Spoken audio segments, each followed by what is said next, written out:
We got the constables on, and we got all kinds of good stuff going on tonight. So just talk amongst yourselves for a minute. And What's going on? Are we up? hold on, yeah, your mics are up there. Yeah, I'm just gonna put this over I here can since tell you're you're not, up. and then you guys can scoot together a little bit. You don't have to act like you're like. Well, they are kind of competitors. I don't want to turn into Jerry Springer or anything like that. We're not brutal. You know, we learned that the hard way. You know, what's up with that? Well, put the two candidates together, make a great shot. What happened? Did something happen? Jerry Springer was on the way. What happened? Did something bad happen? Yeah, you Were you decided. No. This was a while back, and I decided that from then on. Now I separate the candidates by as far as I can. Oh wow. Was there water being slung at Yeah, each it got other? pretty nasty there, but it's been a while.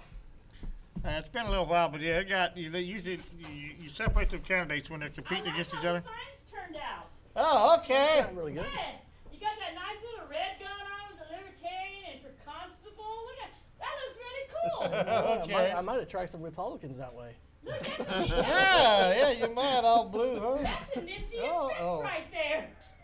Couldn't ask for anything better. Okay. Now you got me all messed up here.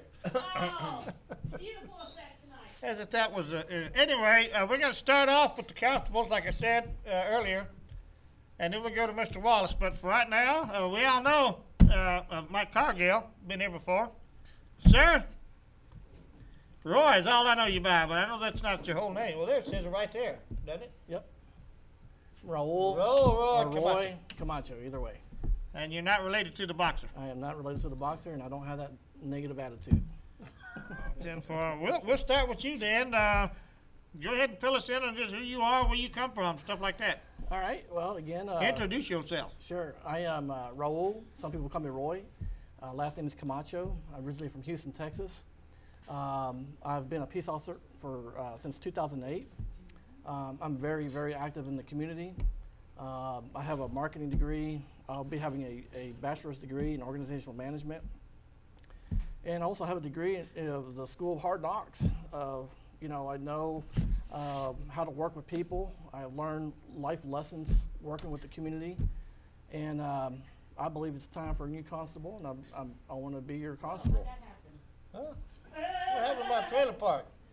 Hey, we're getting there. You got some heads behind you there. It's live TV. You never really know what's going to happen. That's all Sometimes right. you flip the right button. Sometimes you don't. That's all right. Make the blue screen better. Makes the sign look good. Yeah. There you go. Well, This is for place 2? Or what place? are you same in? place, This is, place two. yeah, Precinct precinct two. two. Precinct two. Because as I said, I'd originally tried to get Mr. Cargill and his buddy Ballesteros. But you're not up till November. I Yeah. am up to November. Yeah, I'm already in. You're Well, in the runoff. Right. That's we're in what it. I was trying to say. I'd originally planned this for the runoff, but since your opponent won't come on, and I already postponed you once, so I figured let's try. And my friend Toby Miller is out of town, so he couldn't be on. He's the other place too, the Republican candidate. So instead of just wasting the show off, and we didn't know about Mr. Wallace at the time, so I had to scramble around. So I figured, well, heck, let's just bring on some constables from place 2 and see what happens. I'm Michael Cargill, and I don't run for anything. So whenever you call, I answer, and I'll be ready to answer any questions at any time. 10-4. Yeah, that's right. You've been on here before, and we talked about your opponent in the runoff. It is a rather highly contested race on the Democrat side, Yes, it is. if I'm correct. I guess were you at their big campaign kickoff there Saturday? No, I actually had a class I was teaching that day. We also had some excitement that day. They actually put little signs up at my business. They did. Over in our little strip center there, some signs that said that I was arrested and all this good kind of stuff. And so I picked up the sign because it was on my business property and brought the sign inside the business. And then they called APD to try to have me arrested. So Who put the sign up? Ballesteros? his deputies. Oh. And so I informed them that they were on private property and they were trespassing. And by the way, they needed to leave. And so APD informed them that they were trespassing and they needed to leave, and I was not giving them back the sign. This kind of exciting here, huh? Well, it's really sad that me being a peace officer. It's a shame that you have officers that act like this towards another candidate. It's very unprofessional. I think it shows their true colors that they're not really community-oriented people. They're more about authoritarians instead of servants. And I just find it sad. That is, yeah, I was not aware of that Oh yeah. Oh yes. for Yeah. Saturday. Well, I have a business to run, and I run that as well as serving the community. On Saturday we were teaching a safety course, and I had quite a few women in our class on Saturday, and it's all about communication and all that good kind of stuff. So I communicated with everybody what was going on. We conducted our class, and the class never even knew what was happening outside. Wow. Because I am a professional. Anything you want to throw over there, Gavino? Well, I just want to remind the viewers that early vote has already Started started today. We'll run through Friday. You're not working the thing? I'm not this time? working early vote this time because they reduced the number of Oh, polls and I guess also early vote sites because they're just 4 candidates, or it's a very small ballot. But they can go to the Travis County website to find out where what are the early voting we can sites get into are. all that when we switch candidates here at about 7:20, Yeah. Yep. You're all right. It's all starting to do important, and he is in a runoff. And I really wish I could have got your partner down here so we could hear from his side. Your folks yeah, also have a runoff. No, my folks do, yeah, but not on the constables. Right, but We got at some one pretty point, high- someone asked me, if you voted in the Democratic primary, you cannot vote Republican in the runoff. That's right. Because a lot of people are, because of Ted Cruz and the Hispanic surname, Yeah, many people are thinking they can come vote in the runoff tough one. for him. But if you voted in the Democratic primary, you're not eligible. As a matter of No, fact, you're it's against the law. But if you did not vote in either In primary, either one, yeah, you can still go yeah, vote you can now. still go. We can encourage still you to vote. get out there and go vote. Let your voice be heard, because only 10% of registered voters actually participate in this last election. Is that right? 10% of registered voters. Yeah. It'll be an interesting November. It'll be interesting November. It will What be happened to us? There we I was go. gonna say what? Okay, well, let's try to stick on to, we'll start with Roy. What are you gonna do different? Why do you want to be constable over there? I want to be constable because I want to bridge the gap between the police agency and the community. I think it's very important that we stay away from this authoritarian attitude that the police is behaving lately. People forget, or I should say law enforcement forget, that they are a service to the community, not these authoritarians that just go out there and arrest people. Yeah. It's very important that community policing is involved. If I get elected, I have the power to enrich my community, and I feel that it's very important that any elected official invest back into his community and make sure that he's serving the community that put him in there. Yeah, well, I know Mr. Cargill's been involved in community involvement here lately, because I did see you out on the YouTube film. Oh, did you? When was it, when they're out there giving out cameras? Right. We were Peaceful Streets right, Project? this past weekend. We actually passed out. Actually, that entire weekend, we passed out 100 free pepper sprays to a lot of the women in our community. And it's not about just talking, it's about action. What can you actually do for the community? And I've been doing this for about 7 years now. I'm just not new on the scene. It's about talking to, reaching out, a community-based policing. I want to go out there, and actually teach our community how to protect themselves, while they're inside the home, while they're outside the home, and all that stuff. So we actually, and a little thing that I have is a little, pepper spray that I like to give, all our women in our community to make sure they protect themselves, and especially for those dog attacks. I don't want to shoot someone's dog. We're not Yeah. APD or anything like that. We don't want to shoot a dog. So what I Well, like to you do, know. You should mention dogs. Yeah, because, well, just- let me first, we'll talk about your dog here real quick. We got time. yeah, just give them, a shot of pepper spray and they'll run off or something like that. I think that's a lot better. When she got viciously mauled by a dog, should I call the constables instead of I called the dog pound and the cops? No, the APD came out there. Was that the correct thing to do? Well- People don't think call your constable Well, for these things. here's a problem with the constable's office right now at the precinct 2, is that they limit themselves. That's pictures on TV, Mo. They put themselves. They limit themselves from 8 to 5 Monday to Friday. That's one thing I want to change Yeah. when I become your next constable.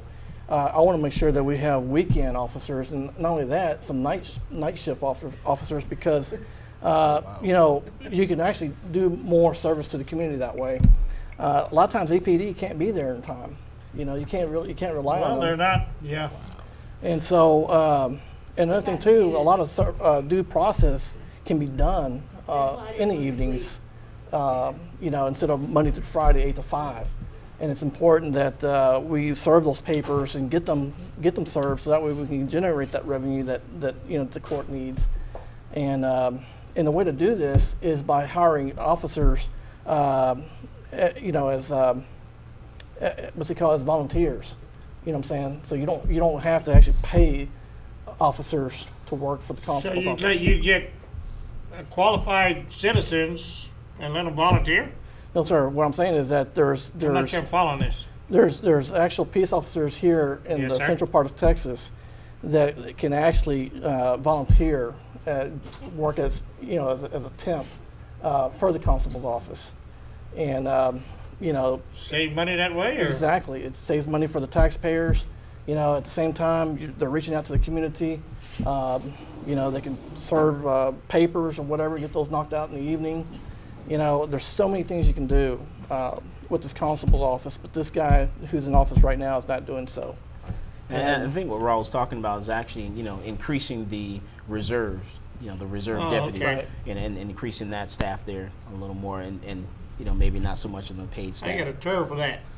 Cost-effective force multiplication.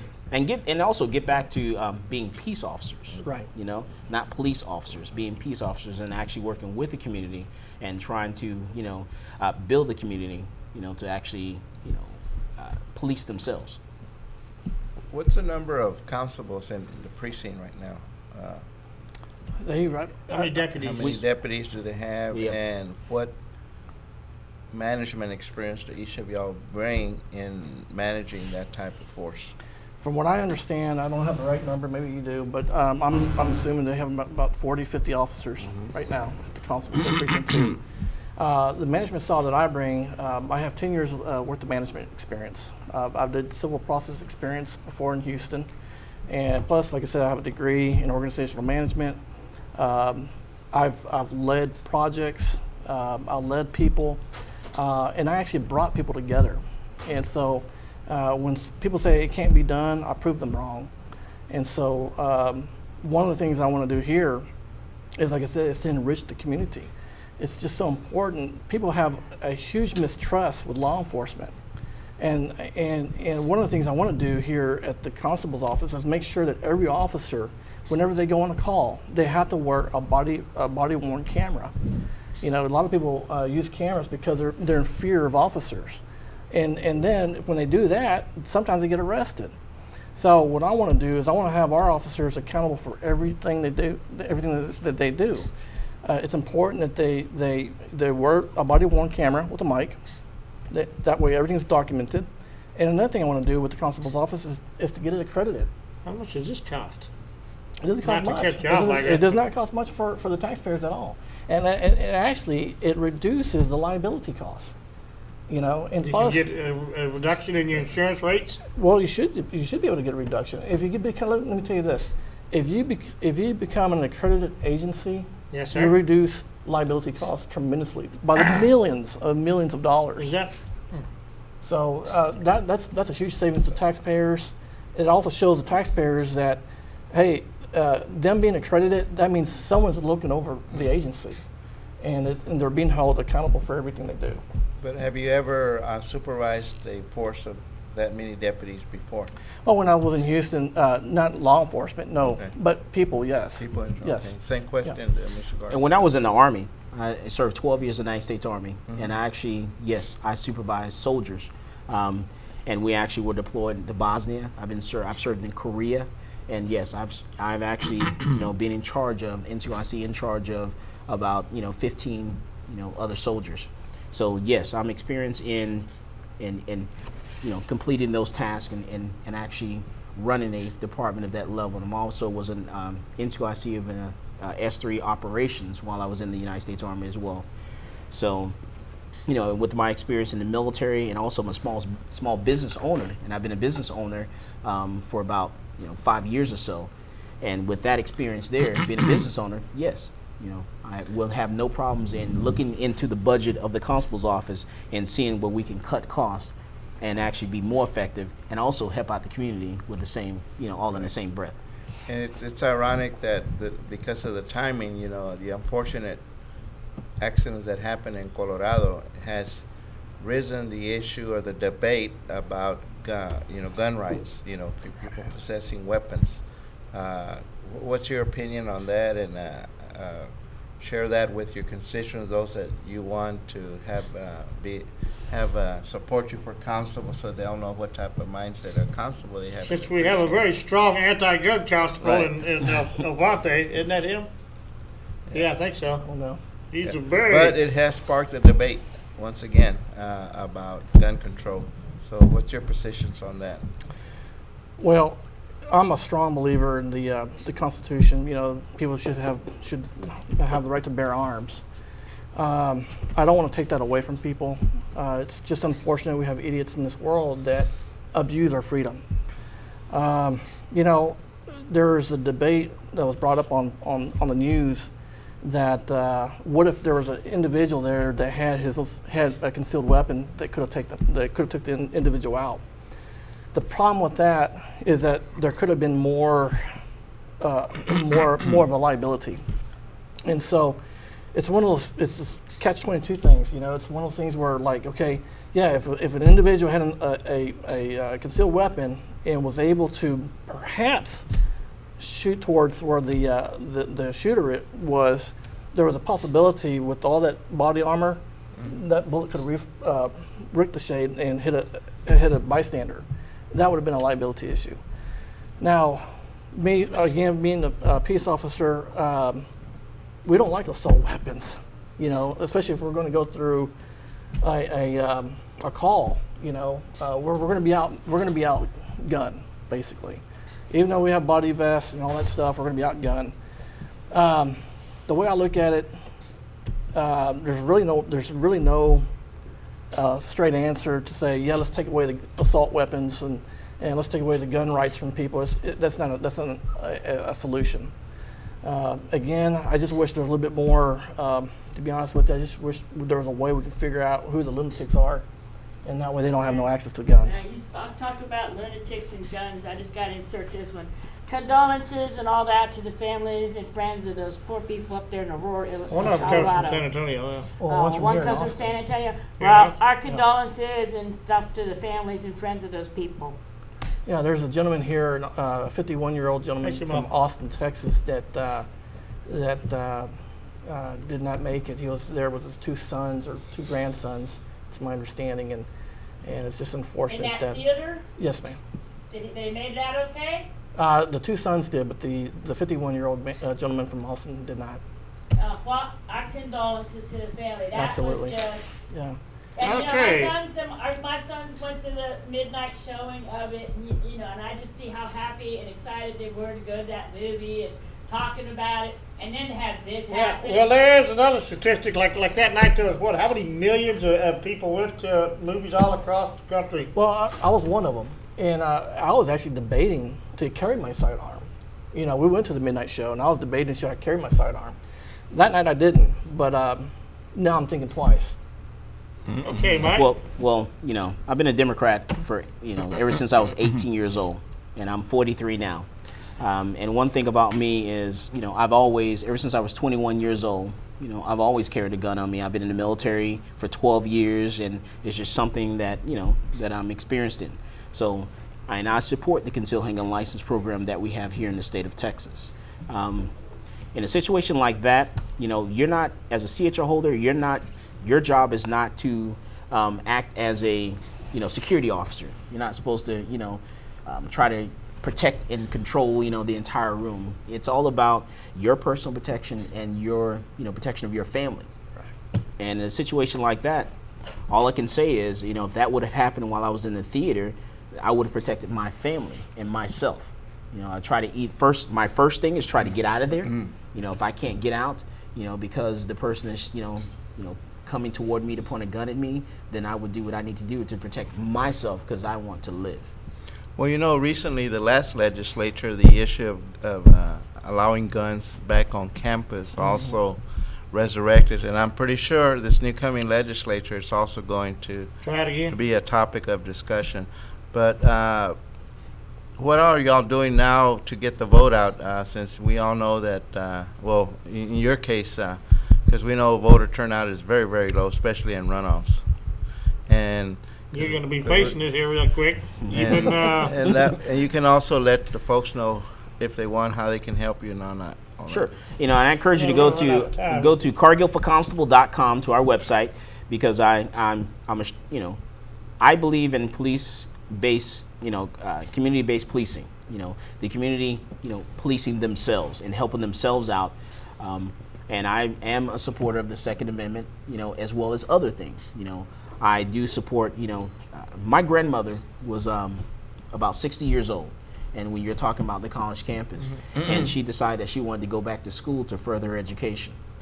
Well, while she was traveling from a college library on her way to church this one particular day, a guy came along, mugged her, and tried to rape her. and how old is she? She was 70 years old. Okay, and if she would have had some pepper spray or something else, she could have protected herself a little better in that Should've done situation. something. So that's where my feelings are when it comes to that. My situation is that guns don't kill people. People. It's people. People do that. I'm a libertarian. I have strong values, and I believe in the values of the Libertarian Party about the Second Amendment. I think we're the strongest voice out there when it comes to the Second Amendment. Another thing too.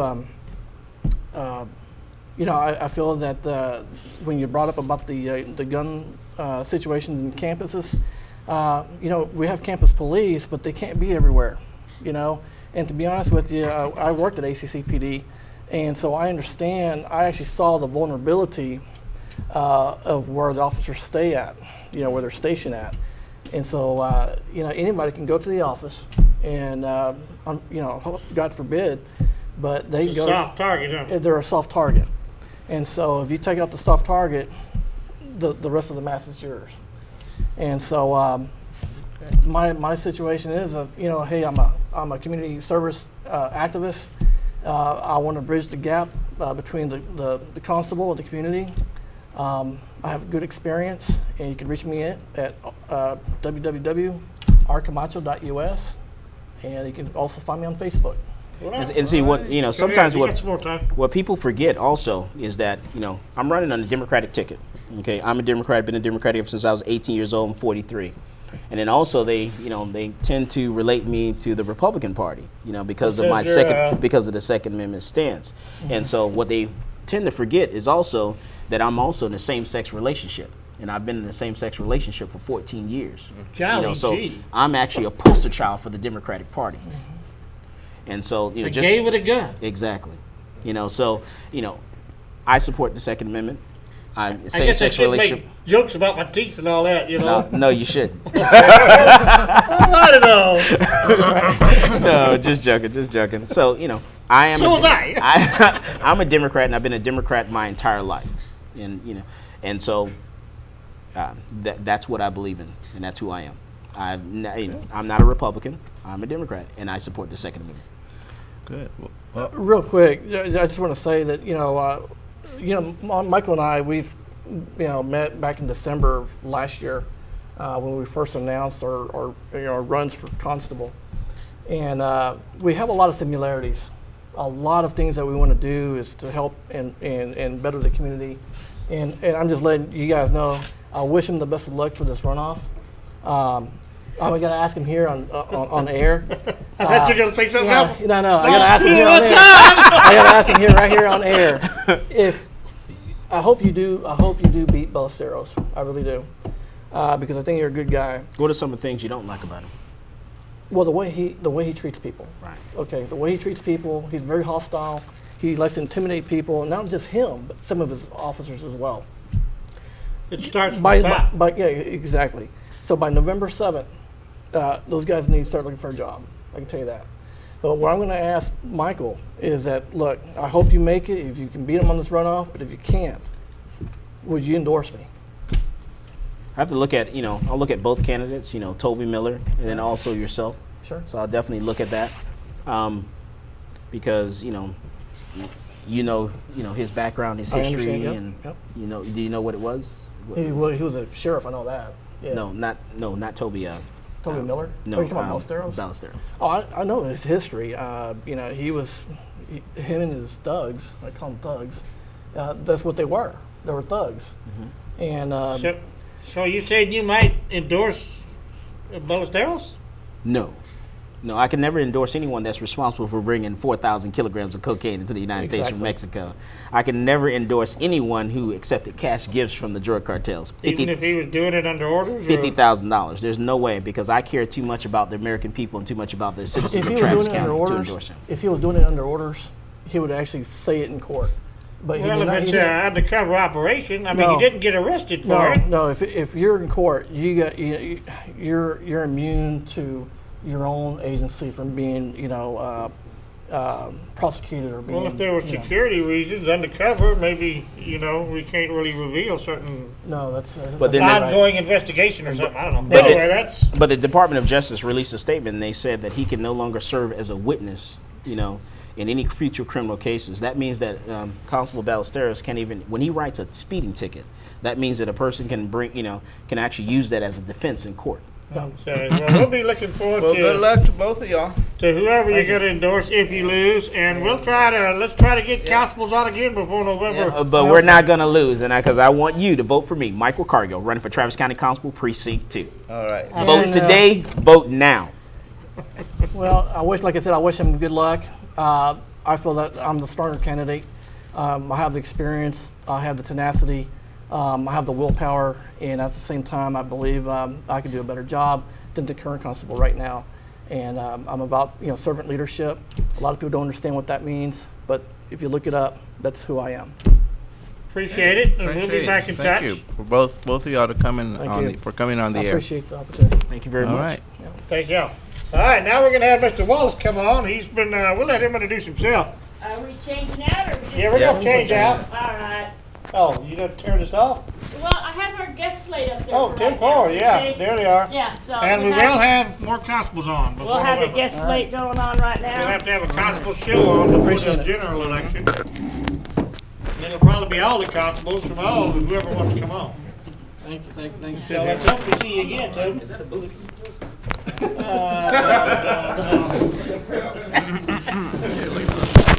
That was just, no. Okay, yeah. Yeah, get your signs down. All right, good luck.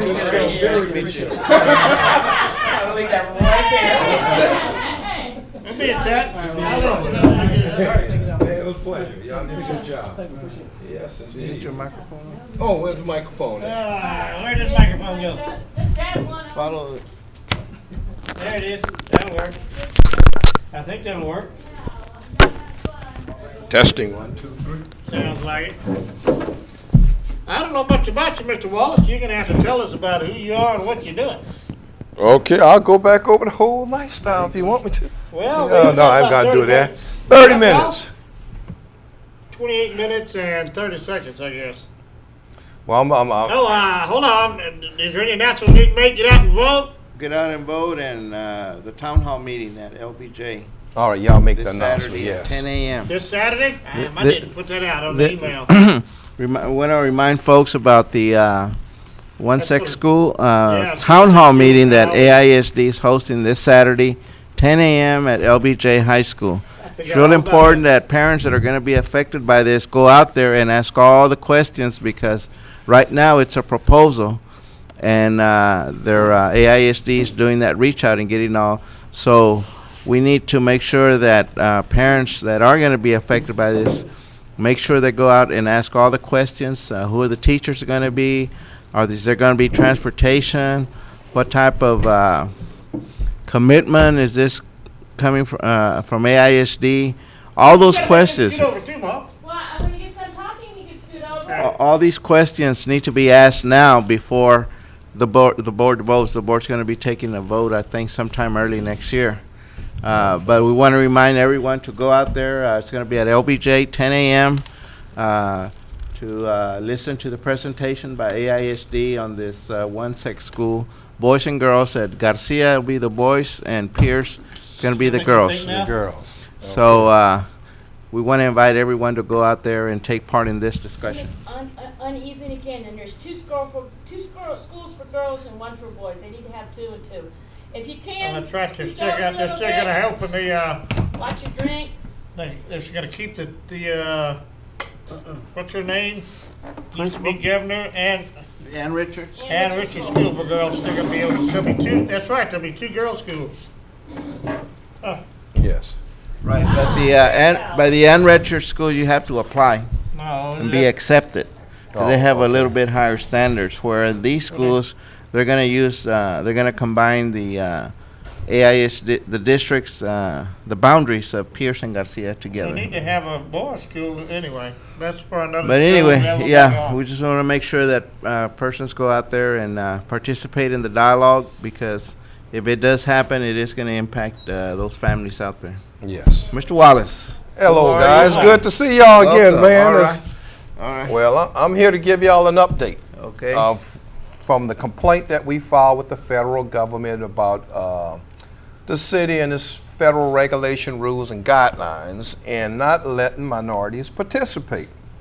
We filed the complaint with the federal government. Hood came down, met with us at the Rosewood, and talked to and interviewed several community members and other people involved in the group and some of my employees and so on.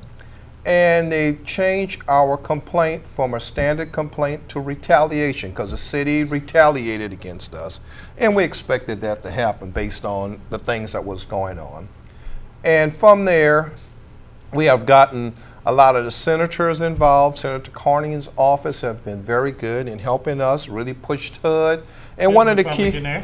yes, a good Republican. And one of the key components, I had to throw that in. one of the key But let us know components- why you filed a complaint. All right. What's a complaint about? The complaint that when I was here last time, we were doing a development in East you Austin. Okay, we brought $6.7 million of my own money, my own loan, to the project. I own the land. I've been in business in East Austin for 10 years. I applied through the regular system, all of the city rules, guidelines, and regulations, and I was basically turned down and told by city council members that they could not control the project. I would make too much money. And I'm saying, well, I'm in business. I'm for profit. I'm not a nonprofit. We do things in Austin to make money. The people that I hire and give a job to, I have to pay them. So we have to make money. It's a business. So it was an issue.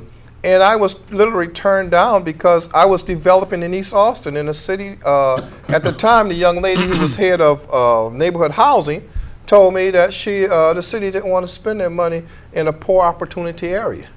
And that was East Austin. When a house next to my lot is selling for $319,000, but it's a poor opportunity area. Okay, when most of the areas around me, they're building and developing all of these nice, beautiful buildings, but it's a poor opportunity area.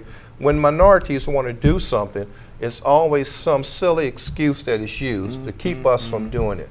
So that was the key nature of the complaint. No right wonder there. Mike Martinez bought that home in this area, because it's, A poor opportunity area. Minorities you're talking about Yes, that couldn't yeah. get a hold of? yes, Yes. yes. He's a minority that seemed to work real well for him. That's it. That's right. So I have to be on city council, I guess, to work. But overall, since we were denied, and really it was redlining in a sense, that we were not allowed to be funded, well, then we put a complaint into Hood. Hood accepted our complaint because we went to the city, Austin Housing Finance Corporation, which is city council, and nobody could help us. And the purpose of Austin Housing Finance Corporation, which is city council, is to Build affordable housing. build affordable housing and to help And- minority and help contractors. minority- Right, contractors. get funds, right. But they also need to elevate it to help minority developers, and this is the issue. That's that- right. that- That's the that- whole He's key. he's not a minority contractor, he's a minority developer. developer. You see, and we're not That's what happens when supposed you to. start messing with minorities too Yes, much. You you either wind know, up with Mike Martinez or. Well, see, and there aren't too many minorities in the developer circle, so that's the challenges that Mr. Wallace. And all of the work we have done, it's like you don't have enough experience. Now, if I would Freeport have, McMoran, you mean that kind of development trouble? You don't get to hang around with them? I don't get to hang around with them. No, I'm not privileged yet. Stuck down here You in the know, trailer park. yeah, I'm down here. That's what I'm saying. That's why I'm on the trailer park show. Okay, you know. But the whole component to everything is that Hood basically tried to get the city to settle with us and work it out. They refused. Other groups came in to help. They promised them money and stuff, and when time came to put the project, they were turned down. So Hood came in. Hood changed it to retaliation.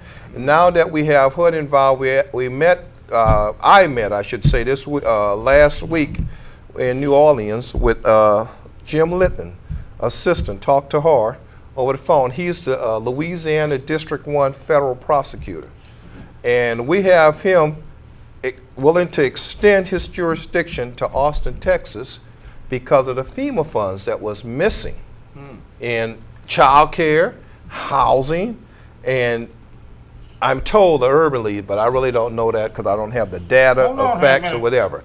Yeah. FEMA funds that were missing from this area? From Katrina, when the people came down for Katrina, And what's they that had do with housing Austin? funds because Austin, those funds came down for Louisiana people. That, well, yeah, there That was was plenty of in, them down right down here, and I'm from Louisiana. That's my Where the hell they hometown. had money? Right. Hey, we want to know that. Oh, That's okay, the whole now key. I'm following this. So now we're going to Eric Holder and put a request into him, and we're going to ask Senator Cornyn's office to address that request directly to Eric Holder. You see, Well, because he's got now different we're going to ones. get him to send Littman down. Litton, his name is Litton, Jim Litton. What he has done, just last Wednesday, he prosecuted city council member for in New Orleans for taking nonprofit funds on a project that he really didn't do nothing on. He prosecuted preachers, black preachers there who took money for community development and they never built the thing. Okay, and the last one was a good friend of ours that we went to college with, Ms. Pratt. She was a senator, city council person, and she took funds and money, but she was tied into Jefferson, Congressman Jefferson, so they just prosecuted her. So he is very good at prosecuting black people, you know, so I'm bringing him, I want him to come down here because most of the problems that I'm having is coming from black people. Okay, City manager? yeah, well, they're black. Last time I checked, he was a black man. And the idea is that we pointed everything out that was wrong, everything that wasn't done right, and they refused to correct them. They refused to follow the federal rules and guidelines. In turn, they retaliated. That's the part that I don't like, you know. I could do business and compete with anybody if you make it a level playing field. And as long as we don't have a level playing field, we can't really participate in Austin like talking about. But they're quick to say what minorities really don't want to do and how minorities won't come up to the table. Or minorities, you know, can't hit the ball or take the bat. But we're here trying to, but we are the source of money. Most of the money come down to the city of Austin is for black and Hispanic. It's for the minorities, slum and blight areas, the minorities. It's money. not It's, to help it's minority all about money. development. Right, it's all about making money. The poor we keep that area, the poor we keep our schools, the more problems we have, the more federal dollars we can get. It's Sounds- all about money. Sounds like they want to keep you down. That's the system. That's what it's designed for, failure. Star Parker. It's all designed for failure. And Yeah. that's it. So until we decide to come together and actually fight this failure issue as one. Right now we have everybody there at the dam with their little chisel hitting, making little holes. But we need everybody to come together and start hitting in one spot. Once we got this leak, if everybody else start hitting in that same spot, pretty soon the dam will break open, everything will come out. And that's what we have to do. We have to have a summit. And I'm going to check with Clint Smith of the Great Panthers and see if we could have a summit where we bring all the groups together, because right now, when we met with the FBI, we have the FBI involved in this, we told them we want to show them where cases in Dallas, Houston, New Orleans, where people were prosecuted, have some of the same features and some of the exact same things that are happening here in Austin. So we're going to show where these cases are related and how Criminal charges were filed for the same purpose and the same reason. So now we want to see it happen here in Austin, Texas. And there's so many criminal charges. It's amazing how many city council people and politicians are prosecuted. So there's so many charges until we need groups to sit down and go through all these documents and papers with us. And that's what we're going to have a little summit to get everybody who's truly concerned together so we can go through all this information. Well, you know that the city has a little network of funding that becomes a cycle after many, many years. While Austin is an urban metropolitan area, it's really a small town. Yes. You know, when you look at it compared to San Francisco, New York, and Miami, it's still a real small town. So, Especially when you consider the people that are running there are like a little group. yeah, it's Right. that's why that 10-1 proposal is very inviting. It'll break up that whole network. But in the funding for development, for housing in this community, they're very pre-selective as to who they're going to award their funds. When they apply for federal funds, they're already allocating those funds to Right. certain groups with no competition. You know, so right now what's happening through Mr. Wallace's complaint is that you're having little doors and windows open within the organization that have been shut for many years. So once they vet all the information that's going on, it's going to be very interesting to find out all the connections of how some of these developers are connected with council members, or how some council members have board of directors or board members and other commissions that are all tied into this little network, to where when funds are available, for example, there's one People's Clinic Okay. right off the bat. You know, Congressman Doggett's daughter is a nurse or used to work So I there. was gonna say, some of these people have council I and mean, relatives that are yeah. involved in. Right. So CDBG monies in the health area, I mean, they get a lump sum, no competition. So when you have persons like ourselves be able to play ball at the major league level, well, they're real, they're real They selective. don't wanna let nobody in. And they don't want no Right, one, that's it. and that's what's happened to Mr. Wallace, because I saw his proposal, 6-8 years ago? That's right. That's right. Remember? Yeah, Yes. because you have been on here, haven't you? Yes, Yeah. we've been on, and the proposal been around, and the I gotta whole. apologize, I guess I forgot, you have Oh, been on here. well, that's what they want. They want Thing people to they forget built about a it. That's library, it. a rec center, and an airport, and we still haven't gotten this project funded. That's right. You see, so right now we have a lot of support from Washington. We got a lot of other congressmen. Democrats are now concerned about it now. It's election time. They want to hear more about it. We had Mr. Travasian as Assistant Secretary of HUD, Equal Opportunity. When he came down, he took the complaint and he was concerned. So now we have a lot of attention, but not only with me, but a lot of other groups have been complaining about what was wrong. Now we have everybody looking at it, and that's the key component. We have to get the attention on this item so you can see, a little like Alvino said, it's a group of corrupt people all running the system. And this one is tied into the city as an employee, then a nonprofit group, and then from a nonprofit group, he's working with a city council person, and then he's back here with the community again. So you see the level of corruption. But what we're trying to do basically is make everybody aware of it. Austin has been somewhat untouchable in a sense, because most of the groups that you go to for civil rights, they're on commissions with the city of Austin. So they really don't file or do nothing for you. So we had to go outside. Somebody's a relative there. Yeah, or he left the organization, got a job with the city. You know, he was president of the organization and got a job with the city. And this is why I commend LULAC here.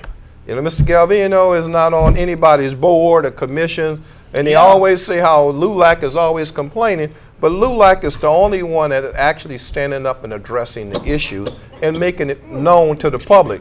And those are the records that we're showing Congress, we're showing FBI, we're showing other investigators that, hey, we had a community group complain about this, but in federal documentation, the city is saying all the Hispanics were for it. All of the blacks were for it. All of the whites were for it. When all these white groups was down there complaining as well, but 100% of the people was for this particular item, and it was funded. But we found out that HUD in San Antonio was actually working with the city. So whenever you complain, Your complaint went to them, Went to the and city. then went in 513. Right. Yeah, that's it. So we had to go over a lot of people head, and right now it's good because we have very good connections in Washington. We have good connections in Louisiana. We have good connections in Chicago. So we got people coming on board that this is just phase one. We gave the city manager a list of about 32 items. We're only on number 6. We haven't brought IRS in yet. Okay, we still got other people to come in. So we're going to bring the house down. Everybody that we could bring, because now everybody is interested. And a lot of people we know are coming in because they want to make a change. Some people coming in to cover things up. You know, they don't want it out there. And this is not about money. It's about the community. It's about jobs. It's about people. But most of all, it's about fairness. You know, everybody being treated fairly and given an opportunity to succeed.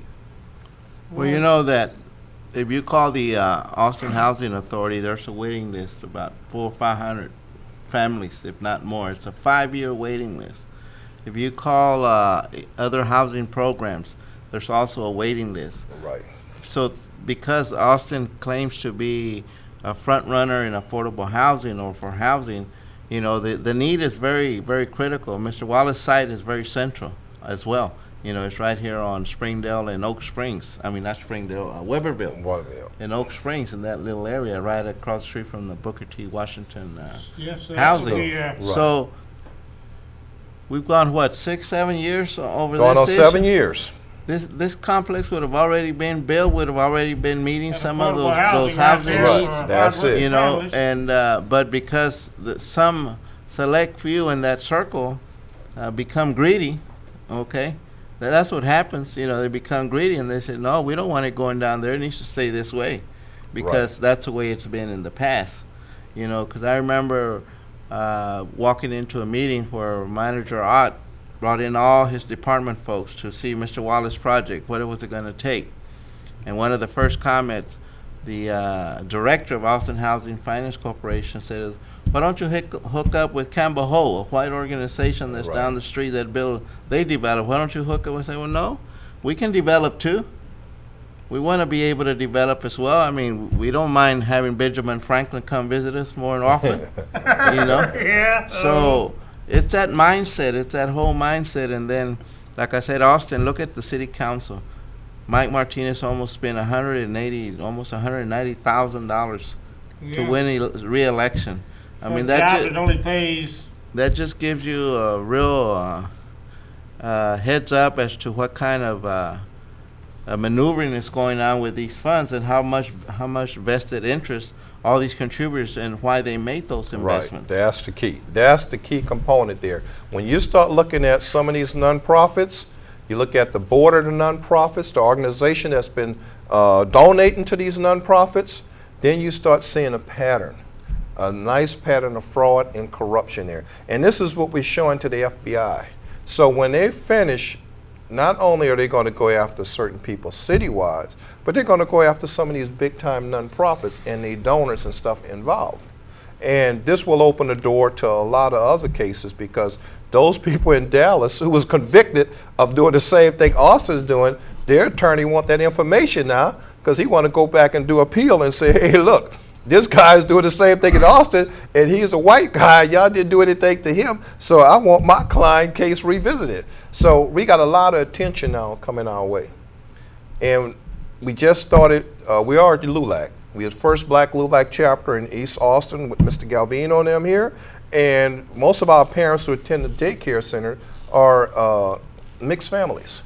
And it's good. I gotta stop. I gotta say real quick here to cut in. We can't blame my people for everything. You can't. I mean, like you say, the city manager ain't one of my people. Right, that's it. No. No, it's not. I'm going to tell It seems you, to be a non-racial thing when it gets down to it. that's when what you I'm get to saying. money, it's green. That's There's what no I'm black saying. or white. That's all There's I no care black That's or what I'm white. saying. It's a network. It's Right. a network that includes blacks, Once blacks, again, Latinos, Anglos, gay, That's right. lesbian, whatever. It's that network. How do we get into it? We got to get in part of organized crime. You got to be organized. If you organize crime, you can do it.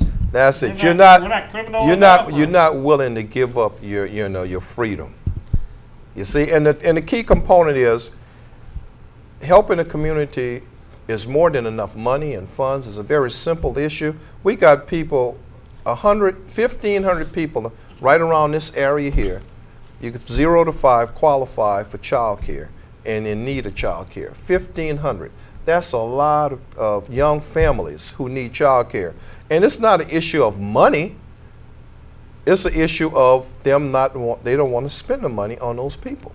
And that's the problem that I have there. And that's why we got to fight as a team. So we have a lot of whites helping us. So it's not, they're on our side. So I thank for that. There's a that. lot of poor Anglos that also have the same That's right. challenges.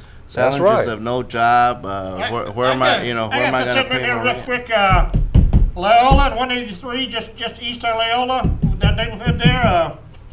My old buddy Brandon over there, and they have that community center. Is that university? No, Loyola. What is that? Cross 183 going east on Loyola, and it's all across by the railroad tracks. Mm-hmm. And there's a community center over here that the city spent how many millions of dollars to build, and it's closed because it's unstable. Yeah, poor foundations and stuff, yes. What the heck is that I'm thinking of? But I thought it was this University. Is it University Hills? Yeah, That's I not think it. it's University Hills. Is it? I'm not sure. I'm not Anyway, my sure. buddy Brandon live over there, and it was in the paper. It's just like that rec center they built out there. Yeah, Where the whole floor is starting to split up and that's crack it. in. And it was in the paper. And it was, and again, you question, Brandon? you kind of question the vetting process that the city has Yeah. with staff, to allow something like that to occur. So now they had to add up another 1.5 million just to cure what the others didn't, Right. fix. This is part of the problem right there. Right. You What wind up happened with to this. Millennium Center? Is it ever open anymore? Yes, it's open, but it's not to capacity and utilized You like never it see should. anybody in it. Yeah. And I would like to buy the Millennium Center if You the could city probably would sell make it to it me. into a Yes, viable- Well, but it's a because money of- losing thing for the city. It'd be good to sell it to the community. because of those experiences like the Millennium and it ties to the African American community, those persons that do want to that have a better manner in investing funds are penalized because these funds were made available for an African American project and it went down. Well, hey, who was managing it? The city was. That's why right. it's That's gone right. wrong. Everything the city managed has failed, in a sense, for African Americans. The government was not set up to run businesses. That's No, it right. wasn't. And see, that's the failure here. Yes. That's the failure here. But like Mr. Wallace says, when you start questioning, you start asking questions, you become an enemy of theirs because they don't want to That's let right. you know that the information that they know. So Right. You start throwing a rock and they throw a 45 at you. Boom. You grab another rock, boom, another 45, and then boom, what you hit him for? He was picking up a stick. Let's pass ordinance. No rocks or sticks in the city of Austin. They might use it against us. So we hoping that the city come to its senses and tries to at least come to terms and actually look at the programs. We got a lot of new people coming on board, so they'll look at the programs and how they work. They'll follow the federal rules, regulations, and guidelines. After we done stirred up this pot to get everything to settle back down, they should, with common sense, follow the guidelines and the rules and so on. Okay, like the committee on 10-1, what do you think about this plan? You think this will help solve some of your problems? I think it would, because you could hold people directly accountable. And I think it'd be a very good thing to do. I agree. well, I think I just hope that those that did sign the petition, the 33,000, do actually go vote on November Yes. the 6th, because if not, I can't remember. Remember when the city council only could serve 2 terms, and if you wanted to run again, you had to pick up a petition. Well, Beverly Griffith picked up enough signatures to be placed on the ballot, along with Jackie and Darrell Slusher, but Beverly's folks didn't go out to vote. Oh, So she lost. So that's why I'm saying that while it was neat and great that we got all the 33,000 signatures on, Still have to get out. we still have to get out and I vote. would have to And, vote. and the challenge is to have each of those signatures, each of those persons that signed on, to stay with the name of the game, like they say, have them take 10 people to vote. And Otherwise, their vote is 1, that's 11, That's that's it. 10-1. One of them 8-2-1. Nobody wanted that. Nuh-uh. That got on the ballot somehow. No, well, right now That's they're the still dilute the debating. system. Yeah, That's they're the still debating. diluted. The dilute the system, really. That's what they're doing. Now, Okay, let me make one quick Yeah, announcement. we got about about 4 3-4 minutes. 4 minutes. Okay, starting tomorrow at 8 o'clock, we're kicking off the LULAC outreach. Rosewood LULAC Council outreach to the community. Our goal is to get 6,000 new members registered in LULAC. So, and I think we could easily do that from the calculations and things we made. And by And you don't this have to time be next Hispanic year, to do this? no, you don't have to be LULAC is Hispanic. really broadening their horizons. yeah. Oh I like yes, yes. So it's not the Hispanics living with Hispanic only, or whites with white, Yeah. or blacks with black. You got a what you call it, the melting pot, the Right. true American Yeah. melting pot now. Like so we you- getting them together. Like your folks say, you're welcome to our tent. Oh, yeah, that's what I'm going to say. Yes. GOP, grand old party. Well, Yes. you know, LULAC's nonpartisan. And Right. From that angle, we work both with the Republican, with all parties, Republican, Yes. Green Party, Libertarian Party, the Republicans, because we have quite a few Latinos that participate in those different Right. parties. So, 10-4. you know, we're That's grown. what we want. There are a lot of us, and we all don't think the same politically. You know, Yes. Oh, so. that's right. But what's more important for all of us is that we go out and And vote, vote, and that's regardless it. of what party affiliation you're with. I tell my nephews, a lot of my nephews, man, they were Ron Paul crazy, probably still are. You know, I still can't figure that one out, but you know, Well, yeah, I gotta wake up. every era has their own, populace. I gotta wake up there with Gavino because I thought these people were his friends. Some of the people at City Hall I don't like you very much. I thought, man, I thought he was all but Oh he's, no, he's no. anyway, we got about a minute left now. We want no show next week. We got some bunch of stuff coming on next month. Okay. It's voting time. We got to hear back from you again. yeah. Oh, we yes. need to have you Apologize, I back forgot again about and you bring went us on. up to date. Well, we on want to the bring rich- your cameras to some of our meetings when we We'll have go. our meetings there. don't Especially sound we like get I the used to, but- senators and stuff down here. We want you I to do come need to be there. for that one. And some of these FBI agents come in here and tell the public, what all they can do and what they can report. Because the guys say they Be for good. self-policing, so it's a lot of things go on, a lot of complaints people have, but they really don't report it. Them FBI agents, maybe come on down the show. We got 30 seconds. So Don't forget to go to the town hall meeting this Saturday, This Saturday? at LBJ 10 a.m. 10 10 a.m. a.m. It goes on for a little while. It'll be on for a little while, but make sure you go out there, especially parents that are living the Pierce and Gus Garcia school boundaries. It's real 10-4. important. Anyway, appreciate see y'all y'all there. watching. Mr. Wallace, I'm glad you came on. And thank y'all for inviting me. It's a pleasure anytime. We'll have you back because we're going to go out and film you. Anyway, later on, folks. Okay.